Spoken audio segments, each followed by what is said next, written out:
Hey, everybody, and welcome to Here's the Scoop from NBC News. I'm Yasmin Vasugian. So that voice, the man that you just heard, Andrés Cantor, the play-by-play commentator for Telemundo, calling every goal at the World Cup, he is joining us today. And the halftime show, the first halftime show ever for the World Cup. There's going to be some major surprises along with some goodwill. But first, in a Thursday primetime speech, President Trump reiterated the claims of voter fraud in the 2020 election. He is also claiming, once again, without evidence, that China tried to undermine his 2020 U.S. presidential campaign, an accusation that China denies. The White House then posted newly declassified, heavily redacted documents. Put together, these disclosures reveal an election system so broken and so vulnerable that no one can possibly defend it. And Trump accused what he calls members of the deep state of trying to cover it up. In our intelligence agency work to actively suppress and downplay information about the extent of China's sinister election meddling. So then President Trump followed this up with a push to pass the Save America Act, his election bill. So to better understand these allegations about U.S. election security, I want to bring in former Homeland Security Secretary Jay Johnson, who served in the Obama administration. Secretary Johnson, welcome. Thanks for having me. Really good to have you. So I want to be clear. You served, as I mentioned, in a Democratic administration for over 3 years. If we can put politics aside for a moment, was there anything in the claims that the president leveled yesterday evening in his address that gave you pause about election security or election integrity in this country? Pause different from what you know to be true now. I think there's an important distinction to be made here, which was highlighted by last night's address, between interference and influence. Nation states have practiced efforts at influencing public opinion elsewhere for a very long time now. That's not new. Election interference, however, is a more alarming phenomenon, attempts at election interference. And the president last night conflated the two, in my view. And it's important to note for Americans that in terms of actual vote counting, vote reporting, we saw no such activity in 2016. We know of no such activity in 2020 or 2024. And all Americans should be aware of that. And so our leaders need to emphasize more that in terms of actual interference in voting, vote counting, vote reporting, voting efforts, our election infrastructure is as secure as it ever has been. The other point to be made here, Yasmin, is that the president reported last night that the Chinese have made efforts at penetrating voter data. State by state, depending on the state, someone's party registration, when they voted, how often they vote, can be publicly available. And they can be bought. And they can be bought for partisan political purposes. Absolutely. The Chinese foreign ministry, by the way, said on Friday that Trump's allegations were, quote unquote, entirely fabricated and constitute a malicious smear. Secretary, the president also identified approximately 278,000 non-U.S. citizens who are registered to vote in federal elections. DHS Secretary Markwayne Mullin reiterated that claim today on Friday and also went so far as to say if local officials do not take these claims seriously and do not act on them, they could face imprisonment. What is your reaction to that? My reaction is that, according to public sources, the initial number of those who supposedly voted who were not eligible to vote can be a very large number. Then you break it down state by state, you deconflict names and so forth, and the remaining cases unresolved actually end up being very small. Educated speculation here is that what happens most often is that there's an error in recording of a name, or they're duplicate names. This suspicion out there that people who are not American citizens, who are somehow able to vote, it ends up at the end of the day being a very, very, very small number, something like, in the 2 or 3 digits. So part of this claim and part of this speech last night was to rally Congress, right, to get behind the Save America Act on behalf of the president, which in part would require voters to show IDs and proof of citizenship. There was this March, April NBC News Decision Desk poll powered by SurveyMonkey, in which 3/4 of Americans actually said they support requiring voters to show government-issued photo ID in order to vote.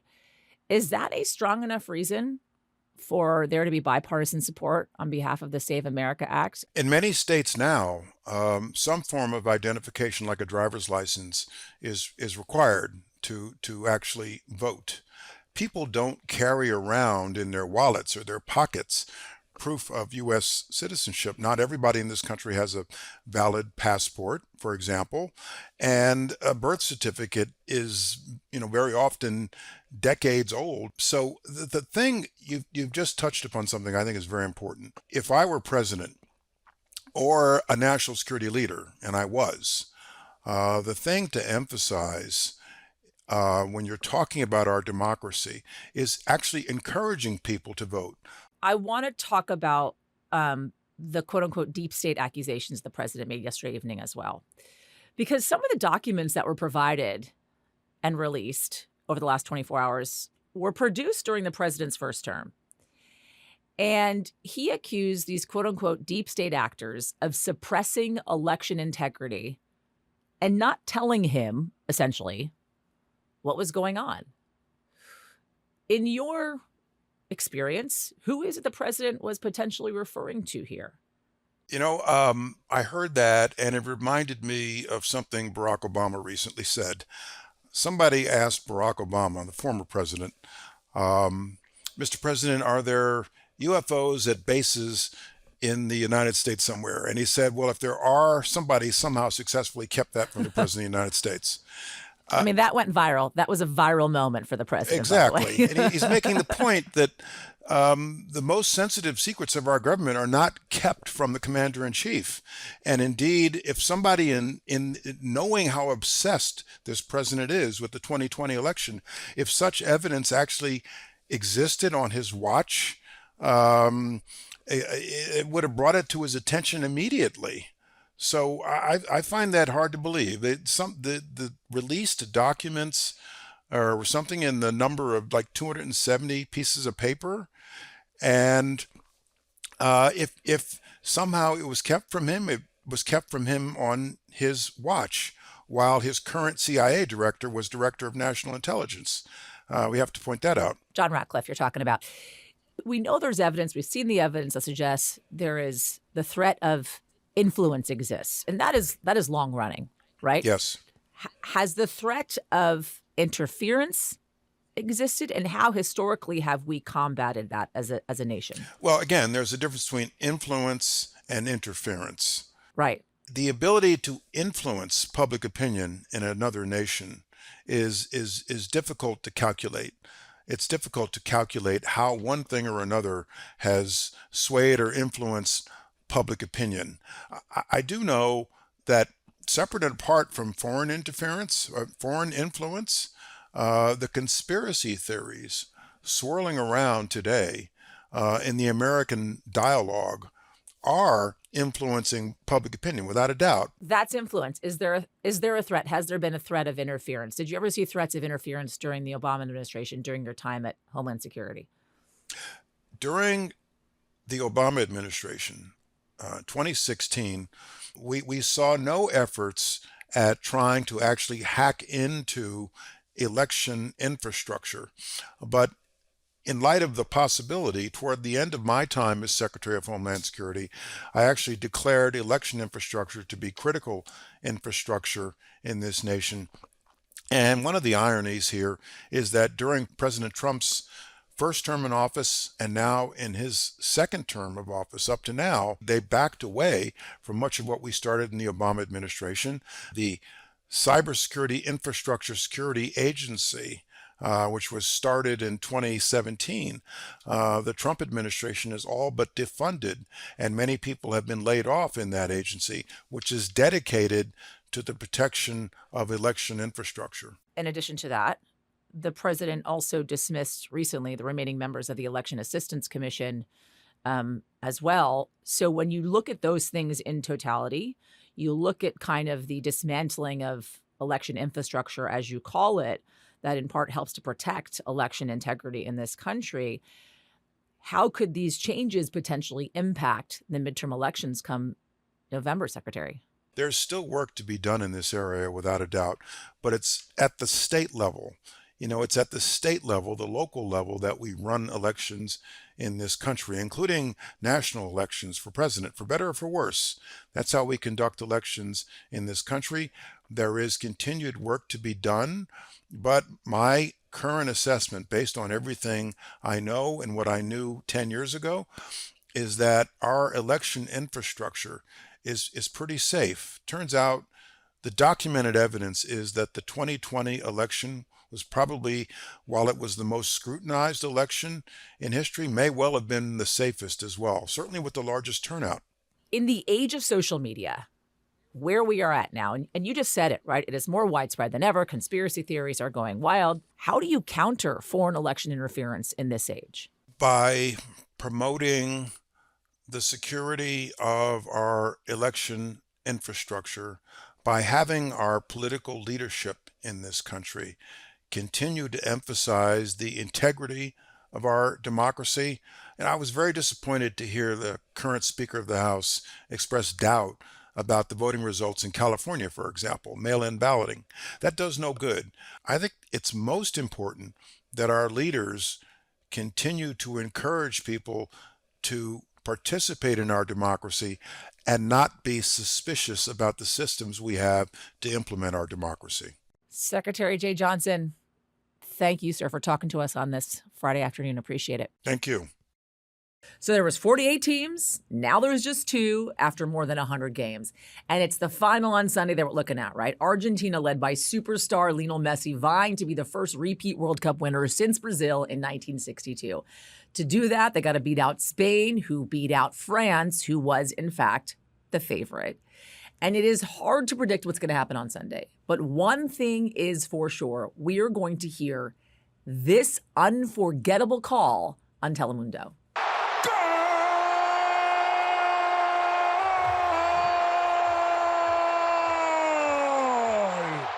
That is the voice of the iconic Telemundo play-by-play announcer Andrés Cantor, who has been calling World Cup games for decades. And I am incredibly honored and excited to have him in studio with us now. Welcome, Andrés. Thank you. Thank you for having me. It's great to have you. It is great to have you. It is such a pleasure. We're 2 days away, 48 hours. You are getting that voice ready right now. You actually work with a voice coach. I do. Before these types of matches. Yes. Are you ready? What have you been doing? What has the preparation looked like for you? Well, supposedly I'm supposed to rest my voice. And here you are doing a podcast. Sleep more than 8 or 9 hours a day. And here I am, but obviously very gracious for your invitation. Everything that my wonderful, great friend Wendy Parr, my voice coach every 4 years, teaches me before the World Cups. I never probably do or remember because there are so many emotions in play in a match, not only for Argentina, but for every single match that I've called. Any pregame rituals? I have, now for the Argentina game, I have a ritual that is non-related to my voice, which is I'm using the same suit that I've used from the first day because I Same suit? Yeah, the same suit, the same shirt, the same socks.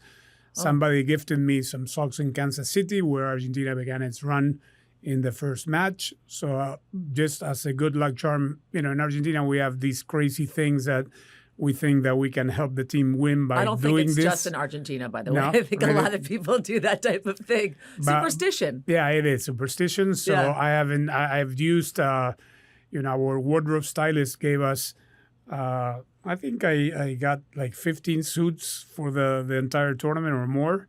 And she keeps writing me, hey, aren't you wearing the same suit for Argentina? Yeah, and I have to explain why. So that will be my ritual. Are these socks being washed in between games? No, they're not. No, nothing is being washed. Okay. We say if we wash it, we ruin the superstition. So So you'll have a big dry cleaning bill at the end of this whole thing. Yeah. I want to do a quick lightning round because this started out with teams from 48 different countries. It was the biggest field of contenders ever for this World Cup. So I want to talk through some of the highlights that we have seen so far. What was your favorite goal? Only one? Yeah. That was it. You got one. Well, I'll stick with Messi's record-breaking goal against Austria. Favorite young player? Lamine Yamal Yeah, just turned, 19 in this tournament. I don't think he's 100% fit. He didn't show up the way that he should have in this Spain-France game. Which adds to Spain's greatness because they've been... it was the veterans that came through. Yeah, it's the veterans and it's the team, really, that came through without their star player. Your favorite stadium? I'm going to go with my home turf, Miami. Yeah. They all been really, really wonderful, but I'll stay with my 305, with my Miami Hard Rock Stadium. Yeah, your hometown, essentially. You're from Argentina. Mm-hmm. You're going to be announcing this game on Sunday. You have mentioned how emotional this entire World Cup has been for you and watching your home team rise and then fall and then rise again. What has it been like for you to especially announce some of those Argentina games? And what was kind of the most exciting game for you? I would say for me, it was the Argentina-Egypt game. Watching that comeback literally in the last, 5 minutes of scoring, just going back to back to back in those scores. The Egypt game is the one I suffered the most because I really thought they were out. They were down 2-0 with 11 minutes to go. But the England match... You said you were thinking about the obituary for Argentina. I was thinking what to say, when I was already lauding Egypt because they played a hell of a match. They did. Yeah. And I did say at the end that they're going to be received as heroes back home, and they were, even though they lost. But my favorite match of Argentina was against England because of all the different connotations that match has for Argentinian football. Yeah. And kind of the political history behind it all, too. Of course. What do you make of the villainizing of Argentina throughout this I World laugh. Cup? Why do you think that's it's happening? sad because social media gives unknown people platforms. They just write or speak or video themselves with full of hate without really understanding the context. They've been villainized from the get-go in the games against Algiers because Messi stamped on an Algerian player. It's anyone that has played football. And we at Telemundo have 2 referees that are analysts of the rules during the match. They said that was not a red card offense. But ever since, everyone has been saying that the games are rigged. You don't rig a game like they said against Egypt. They got villainized saying the game was rigged. Yeah, if you rig a game, you're not losing 2-0 with 11 minutes to go because scoring 3 goals in that short amount of time, it's almost impossible. Heading into Sunday, Spain is favored at this point. Will Argentina pull it out? I think it's going to be a very even matchup. This is a dream final. I think many people had it when the draw came out and we saw the brackets. I had Argentina-France in the final, but obviously Spain went through France's route. It's going to be a very even matchup. I think whoever controls the midfield will win this game because both have terrific midfielders. I think the game will be won there.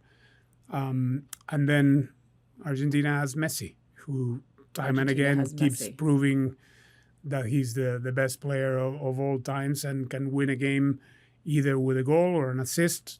Now it's called goal involvement. So he had 2 assists against England, and he looks like he's ready to run out of gas, and he puts on 5th gear, and I don't know how he does it, but at 39, he's still outperforming many youngsters in this World Cup. It's incredible to watch. Yeah. It's incredible to watch how smart of a player he is, too, and how strategic he is. Yep. Andres, will you do us the honor, before I let you go, of giving us your signature call of goal here on this podcast? My voice coach will say no. You won't do it for us? No, goal. I'll do it very slowly because I really don't want to strain my voice. I've been on the road 44 days. Okay. It's been a fun ride, but I want to have my pipes ready to go on Sunday. I get it. Goal. You can imagine the rest. So just notch that up 10, and that's what you're going to be hearing on Sunday at the finals on Telemundo. Andrés Cantor, thank you. Thank you. So just as important, arguably, as the game itself on Sunday is going to be the halftime show. It is the first time that FIFA is putting on a halftime show in the World Cup. It was supposed to be 11 minutes long. Now reporting is indicating it's going to be 20 minutes long with some major names. They're going to be taking the stage. So I want to bring in NBC News entertainment correspondent Chloe Melas, who has been following all of the details for us and is bringing it to us. Hi, Chloe. Hey there. So I actually just was messaging with the team that's putting on the halftime show. This is unlike anything that we have ever seen with the World Cup. I mean, this is unprecedented. Well, why did they decide to have a halftime show in the first place? Well, gotta say, who doesn't love Chris Martin from Coldplay? So 4 years ago, he was actually watching the World Cup in Qatar, and he actually said to himself, wouldn't it be incredible if there was a halftime show? And so then 2.5 years later, he actually shared this passion with the head of FIFA. And so this is the brainchild of Chris Martin from Coldplay, and he knows how to put on a show, and he has curated all of this. And there are just some incredible artists that are going to be taking the stage this weekend. So one of my faves, I got to say, is Burna Boy. And I know he was obviously a part of the Shakira song, which was the World Cup theme song. I know he's going to be part of it. Madonna's going to be part of it. Shakira obviously is going to be part of it. Who else do we know is going to be there?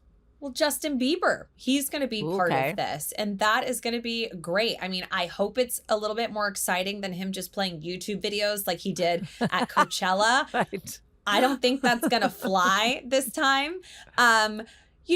The main part of all of this, though, as cool as it is that they actually are trying to raise money. And so that's what I just got off the phone with Global Citizen. It's the Global Citizen halftime show. And their goal, they said, they started an education fund for children. Their goal was to raise $100 million. Wow. As of now, they're at $60 million as of this Friday. So they're hoping to hit their goal by Sunday. I was at the press conference with Shakira when this was all announced a couple of weeks ago. Shakira, the queen, she is amazing. And she said, as great as this is and the World Cup, and as much as I love football, soccer, and to get on stage and perform, this is about the children. And you saw that in her Die Die music video with the children from Africa that she performed with. I mean, really at the heart of this is love and helping humanity, according to Global Citizen. So there is a bigger mission here than just football and music. First of all, let me just say I think that's really incredible. And they're going to have so many eyes on it, obviously, because the World Cup has become a phenomenon, I feel like, especially in this country for the first time. Well, also, just to point out, BTS is a part of this. I mean, K-pop, hello. I also heard Tom Cruise. I've heard that too. I mean, Tom Cruise, I feel like we see him everywhere, on the side of mountains, side of trains. Maybe he's going to swing in because of Mission Impossible. Maybe it's like a, daring. mean, there's the stage of the metaphorical stage of the World Cup. It really just doesn't get any bigger. I mean, I was just walking around outside of Rockefeller Center, and there's the FIFA fandemonium on every single street corner. This is just hitting different here in the United States. And I think at a time when things are so polarizing and divisive, this is really a moment for people to come together from all over the world, and to have artists from all different genres and countries, I think makes this really, really special. But, there is backlash to the halftime show. What's the backlash? Well, the backlash is that there shouldn't be a halftime show. There are a lot of people out there that are saying that, FIFA has rules, that these players are really not supposed to take more than 15 minutes. That once you start adding time, that it can actually be detrimental, according to some people, for the player's health, that the longer the time is of non-movement, that they are more susceptible to injuries. Obviously, FIFA is moving forward with this anyway, but a lot of people are saying, like, this is a distraction. This is about soccer, football. This is ridiculous. But on the other hand, I mean, FIFA's doing it, and even Elmo and Sesame Street are a part of this. So, where are you going to be watching the World Cup this weekend? Okay, so as far as I know, I'm watching it in my backyard with my kids, but my husband keeps taunting me, saying that he wants to go to the finals, that there is no other time, that it's going to be in the United States. This is a historic moment. And I'm like, have you seen the prices, Brian, of those tickets? If you do it, we're getting a divorce. So either I'll be divorced on Monday and have been to the finals, or I'll be happily married in the backyard. So wait. You're going to divorce him, but still go? Yes, of course. Okay. And I'm keeping the ring. Just checking. I also am going to be watching the World Cup from my backyard, and there is no indication that anybody is going to any World Cup final, because I too have seen the price tag. But it would be a once in a lifetime experience. Chloe Melas, thank you. Thanks.